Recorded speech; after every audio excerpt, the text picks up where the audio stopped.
well. The next speaker, who was busy doing something else, also is using his sex appeal, where he has modeled for fashion brands such as Guess, Esprit, Adidas, Nike, Quicksilver, and Levi's. Give it up for Joel!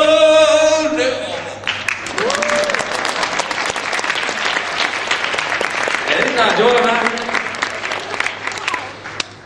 We'll talk later lah. Alright, so let me introduce our next speaker. Her name is Joyce Wong. She's 25 years old and the founder and managing editor of Tongue in Cheek. She is popularly known as KBF, Kinky Boyfriend. It's a Kinky Blue Fairy and established Malaysia's first fashion-based touch. Malaysia's first fashion touch base in the form of a blog named Tongue in Cheek, in short TIC. TIC birthed out of Joyce's opinion that it seemed that Malaysia is going to have a fashion touch base where there are so many fashion happenings all around us in Malaysia. She's 25 years old and started off as a photographer for a lifestyle magazine before she approached Clue and Jungle magazine publisher Adrian Yap. Soon after, Joyce started sourcing for contributors online, and TIC now has them from Manila, Shanghai, Singapore, Malaysia, and other places as well. They contribute and write about latest fashion trends, news, new shops, brands, covering events for their respective countries and region. In barely over 4 months of its conception, TIC has already a steady 15,000 unique hits per week. Not only that, TIC has in fact served clients such as Christian Dior. TIC has been writing on close events, most notably Urbanscapes, and it's currently working on an LG event. TIC is working to promote the latest LG secret phone, which is finished already right now.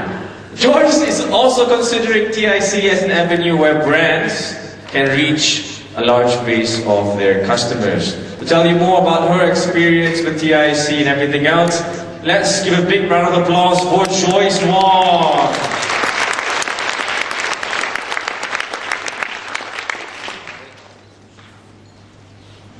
A bit short. Hi everyone. Okay, before I start, I am going to explain to you why I'm bald, because Kevin was just asking, is it a New Year's thing? And I was thinking, dude, I don't know what kind of New Year's people you hang out with, but no, it was not for New Year's. It was for a charity event for kids with cancer. So a whole group of us shaved our heads to raise money for them. So that's why I'm not some.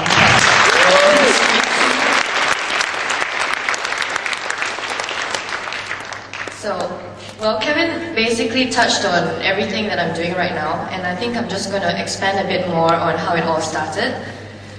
I started blogging on my personal one called Kinky Blue Fairy about 4.5 years ago, and it was purely for fun. It's just to write everything that I did, traveling, partying, friends, family, my dog, the ants in my kitchen, that sort of thing. Very personal.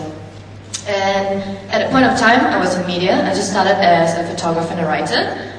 So I could write about all these different events that I went to, people that I met, and maybe it was the way that I wrote it that people started getting interested in what was on the blog, which I never knew because I am not as tech savvy as a lot of people think, and there was no counter.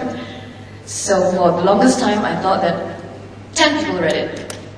And when I started going out and people started coming up to me and taking pictures with me, I thought, this is really weird, you're stalking me, oh my god. And then someone said, how many people read it? And I said, I have no idea. I think like 50, 200 a day. And they were like, cannot be okay, can you not be such a retard and put a counter? And yes, I didn't know how to put a counter on, so I got Paul Tan to help me. He has a very popular car blog and he earns his living off it. He put the counter on for me, and then I found out that I was getting about 2,000 plus unique visitors a day. And that was when the advertising people started getting interested. This is around 2006, so the online advertising wasn't very popular yet in Malaysia. So advertising started coming in, mostly in the form of banners on the site. And the charges were alright, it wasn't much at the point of time. I think it was like, I was getting about 200 a month. It was not much at all.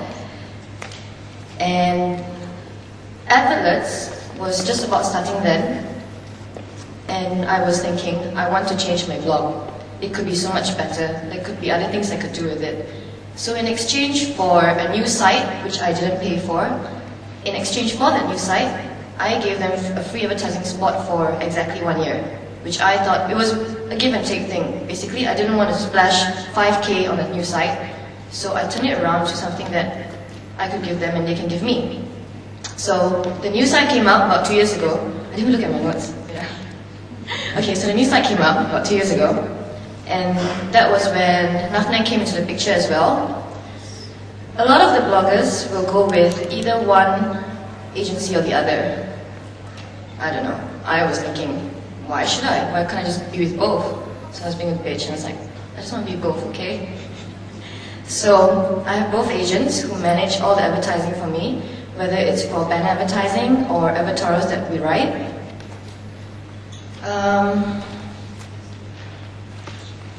Basically what their tasks are to do is find the clients for me.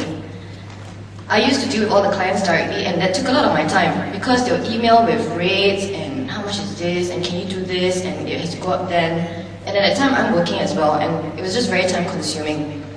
So with the two agents that I have, at least I don't have to deal with the clients. It's so much easier. They can go talk to all the clients, they can find them, and they all take a cut. If you're curious, all the agents take a 30% cut from all the bloggers. So whatever we quote to clients is probably not as much as we actually get. Well, I was in media the whole time when I was blogging. I took a break and I was working with British American Tobacco for exactly 1 year on a marketing team. And at a point of time, I was still going to a lot of fashion events, and I was thinking, there is no website in Malaysia that reports on all the fashion events in KL, beauty stuff, trends or anything. I mean, people have blogs, but there's nothing that records everything down, you know? And I was talking to Kylie from Mind Valley about this, and with Kylie, he's very all over the place, very hyper, and he got me so excited, I almost fell into the fountain at the curve as we were talking about it. And he gave me, he's a lovely person. He's someone who will share a lot of ideas with you. He's very giving, and I believe in that as well. I believe that if you have an idea, why not just share it with people, inspire people. Don't be selfish and always keep it to yourself. If someone can do it better, then it's all the more that gives you competition to better yourself as well. So, okay, preaching already. Back to that. So I was thinking, yeah, we should have a fashion blog to put all this fashion news together for girls. And I was partying one night at Tag, and I saw Adrian Yap there. He's the CEO of Freeform. Freeform owned Clue and Junk as well, which I'm sure you're pretty familiar with. So I was like, a bit tipsy and just talking, and we were talking about ideas, and I told Adrian my idea. Yes, I told him my idea in a very loud, noisy club with smoke and alcohol all around us. And he was like, I think that's a good idea. I think we should meet and talk about it. So I said, okay, sure. And then we actually met up for a few meetings. We spoke properly about it.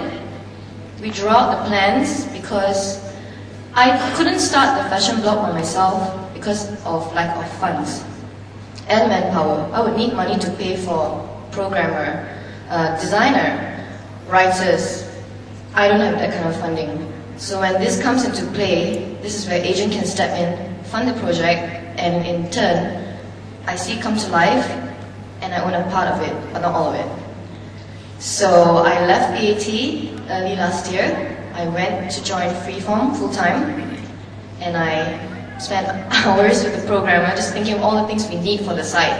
And that's how tongue-in-cheek started. Can I have the slides on, please? I'm going to keep this very short because I don't want to bore you guys.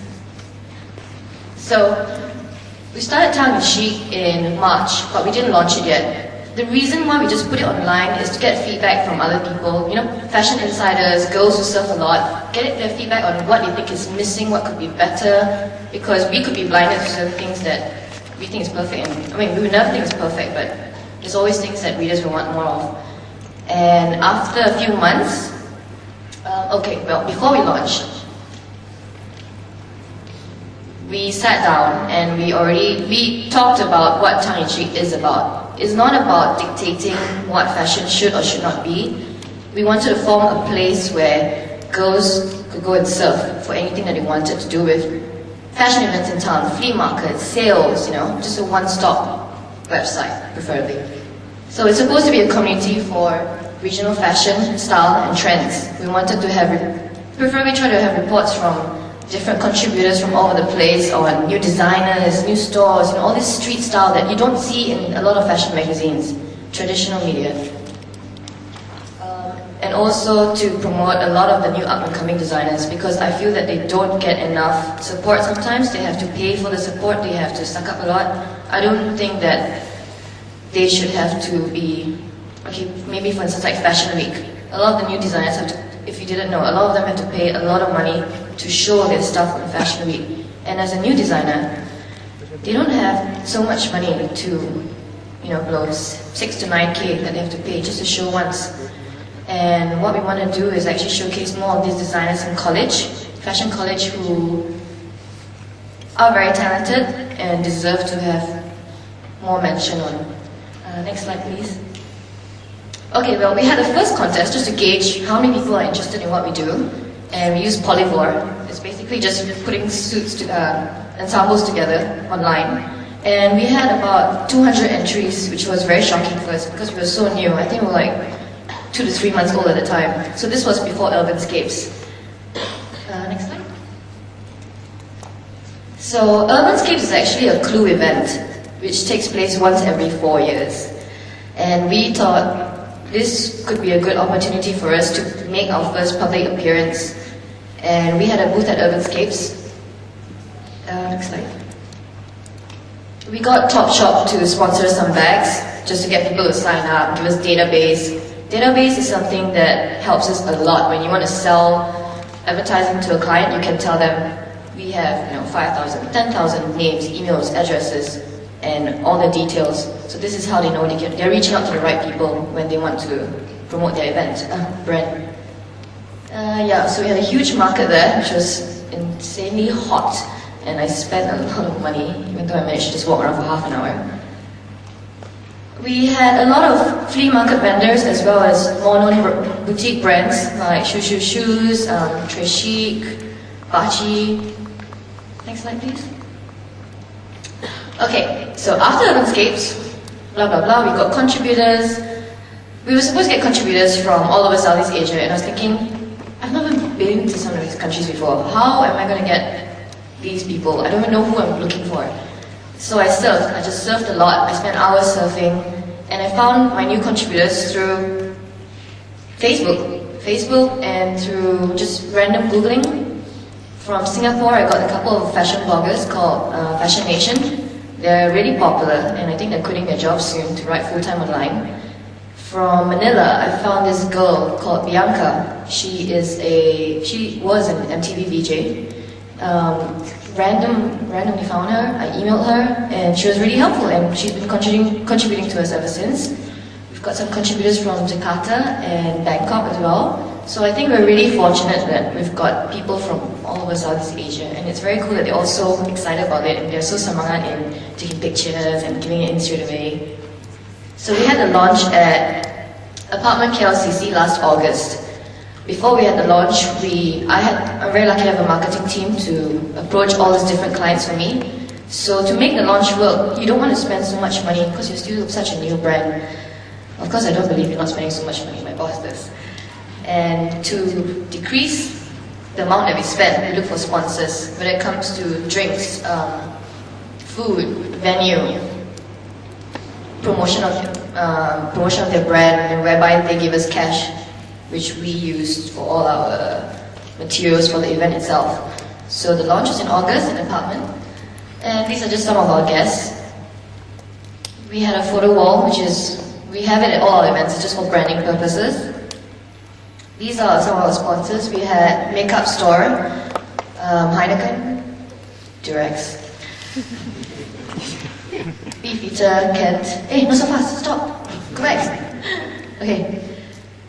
How all these sponsors work is, say for like Durex, right? I'm just trying to tell you how it works because I know that some people ask me, and I just tell them, I'm telling it to you like how I would tell my friends. Like Durex, we did a small project with them because they wanted to write more about safe sex and everything. And I thought, what? That's just going to spoil my fashion blog. Why is there sex on my fashion blog? No, thank you. So what we did was we made a microsite for Durex that links from our blog. So that microsite, which they paid for, they pay a certain amount, we build the microsite for them, and we negotiate. Okay, we write you one article a week on safe sex. So there were 8 weeks altogether, one per week, which I died writing every week, hated it, so much research.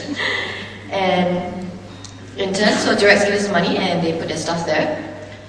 What else do we have? We had alcohol sponsors always just come in with free booze, which is fine by us because alcohol is expensive, you don't want to spend money on it. Cat came in with cash sponsorship. Before that, can you go to the slide before that, please? Makeup store gave us free makeup to give out to our guests, and in return, we give them visibility by putting their magazines and branding there. Okay, you can go to the next one. To engage our guests at the launch, we didn't want to do a fashion show because fashion show is like so typical, it's going to bore people. So we did. I will smack you. So we got some stylists who are friends to style different areas of the event, just for people to look. So there were 3 different stylists that we asked, which were Chris Young, he's been styling for Fashion Week before, about 2 years running. We asked Daniel Henry from Allure Portfolio, and Calvin Cheung, who's worked on a lot of editorials and brand... I lost the word. Okay, anyway, brand stuff. So this is Calvin's work. I didn't put all the pictures in because I thought it would be too many. We can go to the next slide. After the launch, it was really interesting because a sudden burst of advertisers started coming in. They emailed us, they called us, and we went through some of them. We try not to go with advertisers that have nothing to do with our blog because it would just spoil our branding. So we had advertisers like Reebok, Dior, Estee Lauder, LG and Diva so far. I think our biggest campaign so far has been LG, where we did 4 events for them. Just now, Arman was talking about how it's recession, right, and how we try to make the best of it. In that way, I would say that Freeform, which is the company that owns Tongue in Cheek and Clue and Jump, we used to be catering only for traditional media, which is magazines, and now we have switched. We don't only do magazines, we have each brand has its online site, and we do events as well for a lot of different people. So the money always comes from traditional media, online media, events, and consultation. So we consult the clients, we tell them that what you want, what you need, and we do everything for them. So it comes like a package deal, and it makes us sell easier to them.